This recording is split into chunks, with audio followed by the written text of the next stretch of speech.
Hello guys, सभी को राम राम। मैं फर्स्ट ग्रेड इकोनॉमिक्स से तैयारी कर रही हूँ। तो आज मैंने ये सोचा है कि मैं फर्स्ट ग्रेड का जो फर्स्ट पेपर है उसकी तैयारी मैं राज पनोरमा से कर रही हूँ। जैसा कि आप देख रहे हो, ये राज पनोरमा बुक मैंने ली है फर्स्ट ग्रेड के फर्स्ट पेपर के लिए। तो इसमें अपना सिलेबस है वो आप देख सकते हैं, सही तरीके से बताया गया है, जिसमें शैक्षिक प्रबंधन है, सामान्य विज्ञान है और करंट राजनीतिक। ये देखो अलग अलग भारत का इतिहास दिया हुआ है, राजस्थान का इतिहास है, राजस्थान का भूगोल है और ये गणित दिया हुआ है, रीजनिंग वगैरह, हिंदी और इंग्लिश सभी का सही तरीके से इसमें प्रत्येक टॉपिक को बताया गया है। तो मैं इसमें सबसे पहले मैंने शुरू किया है भारतीय इतिहास, जिसमें हम देख सकते हैं कि गुप्त काल के साहित्य और वास्तुकला और मुगल काल का साहित्य और स्थापत्य कला है। 1857 की क्रांति है, भारत के प्रमुख राष्ट्रवादी नेता, सामाजिक आर्थिक पुनर्जागरण में है हमारे राजा राम मोहन राय, दयानंद सरस्वती और विवेकानंद, ये तीन आएंगे। और राष्ट्रीय आंदोलन में आएंगे महात्मा गांधी, जवाहरलाल नेहरू, वल्लभ भाई पटेल, मौलाना आजाद और BR अम्बेडकर। तो इनका है जो मैं पूरा आपको बता दूं भी भारतीय इतिहास है, मैं इस बुक से ही करूंगी ये फर्स्ट पेपर। तो इसके साथ साथ आपको भी इसकी तैयारी कर दूंगी। तो ये पेज नंबर है 453। तो ये देखो मैंने ऐसे इसमें लगाया हुआ है जिससे हमें सरल पा जाए। ये इंडियन हिस्ट्री वाला, ये देखो ऐसे, ये इंडियन हिस्ट्री का पहला चैप्टर है गुप्त काल।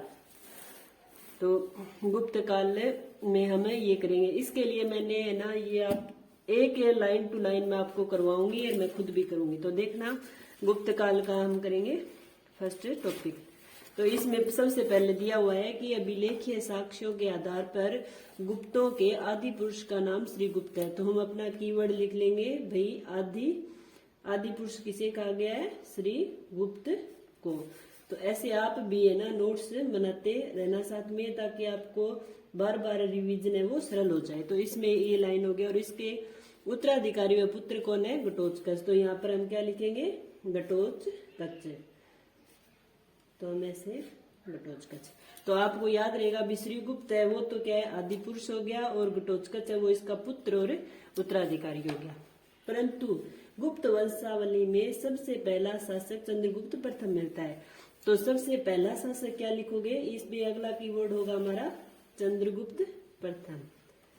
चंद्रगुप्त प्रथम जो क्या है? सबसे पहला शासक है।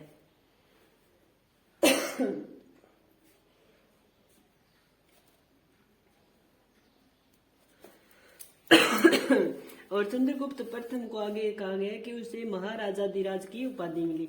तो हम यहाँ पर लिख देंगे महाराजाधिराज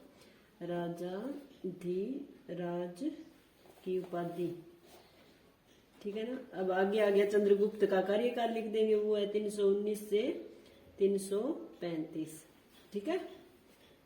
तो हम यहाँ तक ये एक हमारा पैरा हो गया, अब हम दूसरे में आ गए हैं। तो चंद्रगुप्त प्रथम ने गुप्त वंश को एक साम्राज्य की प्रतिष्ठा प्रदान की। इसे इतिहास में एक नई संवत यानी गुप्त संवत चलाने का श्रेय भी दिया जाता है। तो चंद्रगुप्त प्रथम के समय किसका दिया जाता है? गुप्त संवत। क्या शुरू हुई? गुप्त संवत, जो कि 319, ये टाइम पीरियड हो गया अभी 319 से 335 है। तो ये कोई नहीं पूछे अभी 319 से 320, आप सोच सकते हो। इसके समय क्या चला? शक संवत भी। तो ये कीवर्ड आप ऐसे लिखते जाना। में चंद्रगुप्त प्रथम को महाराजाधिराज की उपाधि मिली, पहला शासक माना जाता है गुप्त वंश का, और इनका टाइम पीरियड 319 से 335 हो गया। ये चंद्रगुप्त प्रथम को ही वास्तविक शासक कहा जाता है, वास्तविक संस्थापक।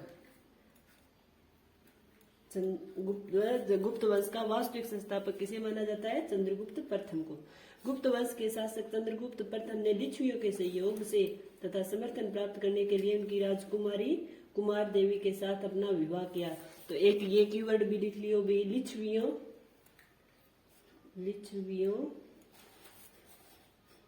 के सहयोग के लिए लिच्छवियों का सहयोग लिया और कुमार देवी से विवाह किया। कुमार देवी, ये कीवर्ड दिखना है, विवाह।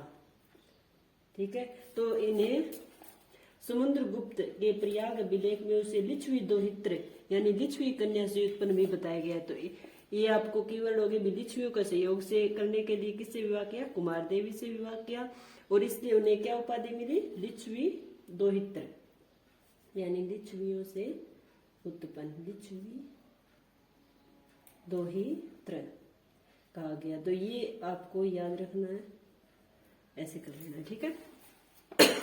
फिर आ गया जी, इसमें बताया गया है समुद्रगुप्त।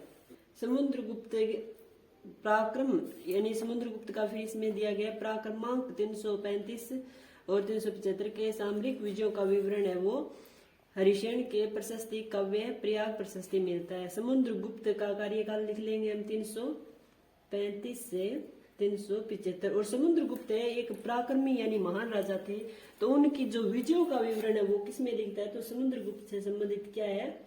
हरिशेन। क्या है? हरिशेन।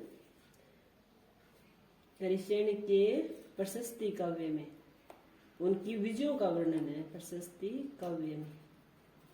और जो कहा ये हरिशेन का प्रशस्ति काव्य किसमें? प्रयाग प्रशस्ति भी कहा जाता है। किसी क्या कहता है? प्रयाग प्रशस्ति। तो जब प्रश्न आ जाए भी ये प्रयाग प्रशस्ति किससे संबंधित है, या हरिशेन की प्रयाग प्रशस्ति किससे संबंधित हो? किससे संबंधित होगी? समुद्रगुप्त से। अब आगे इसमें दिया गया है चंद्रगुप्त द्वितीय।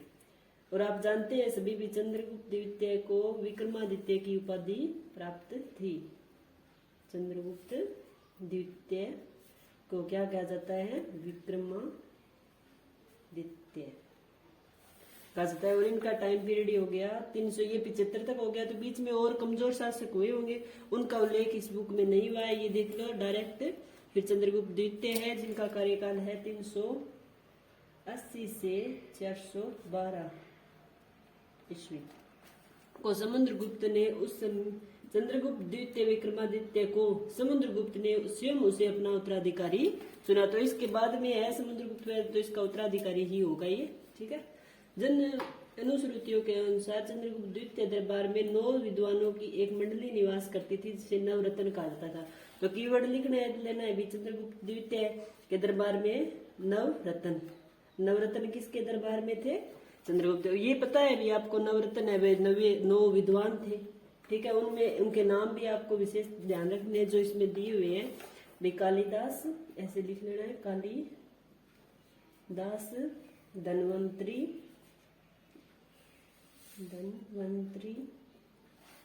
शपणक, अमर सिंह,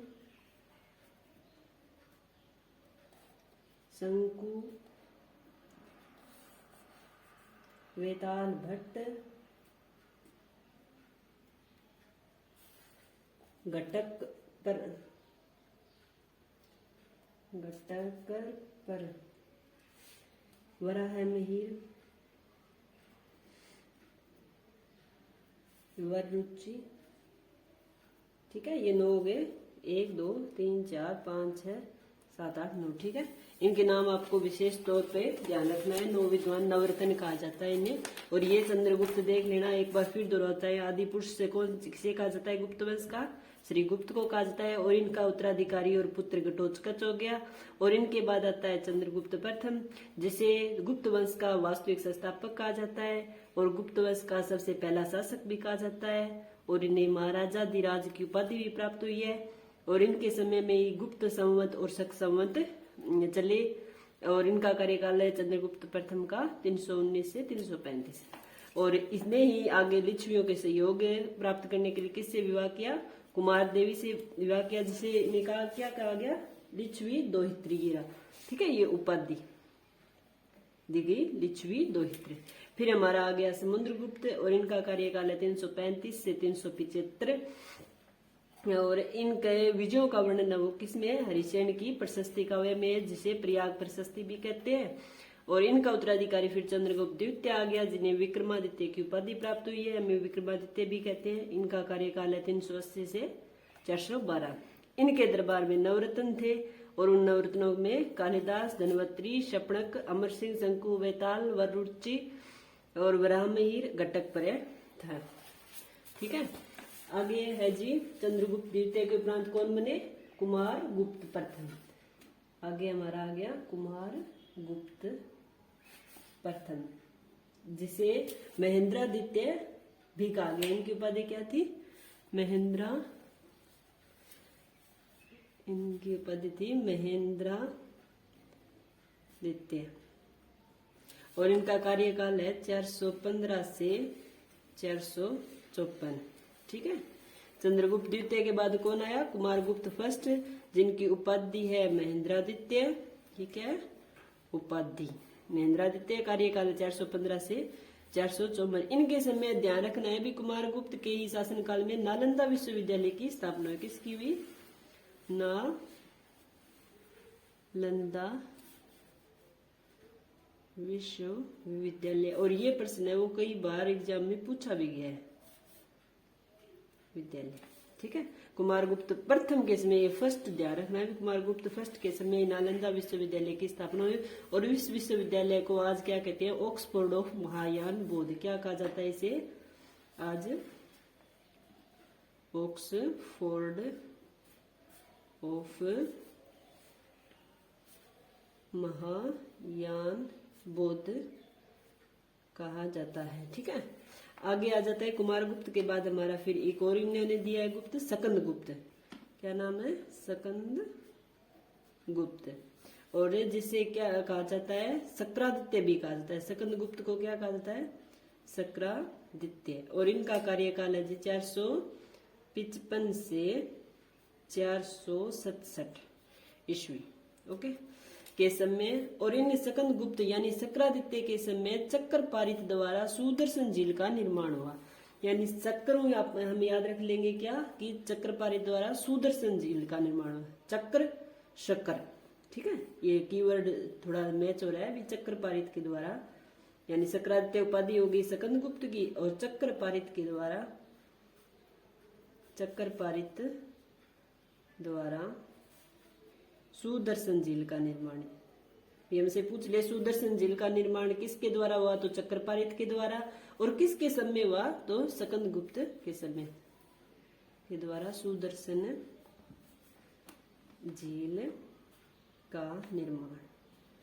ओके, और इसके बाद दिया हुआ है भी इसके उत्तराधिकारी में बुद्धगुप्त सबसे अधिक शक्तिशाली शासक था। तो आगे क्या दिया है? बुद्धगुप्त। तो बुद्धगुप्त में आप ऐसे बस बुद्धगुप्त नाम लिख लो, इसके बारे में आपको याद होना चाहिए बुद्धगुप्त क्या था। दिया हुआ है भी सबसे शक्तिशाली राजा था। फिर है कुमार गुप्त तृतीय, गुप्त वंश का अंतिम महान शासक। तो इसके बाद याद होना चाहिए भी अंतिम महान शासक गुप्त वंश का, गुप्त वंश का कौन था? कुमार गुप्त तृतीय, कुमार गुप्त तृतीय।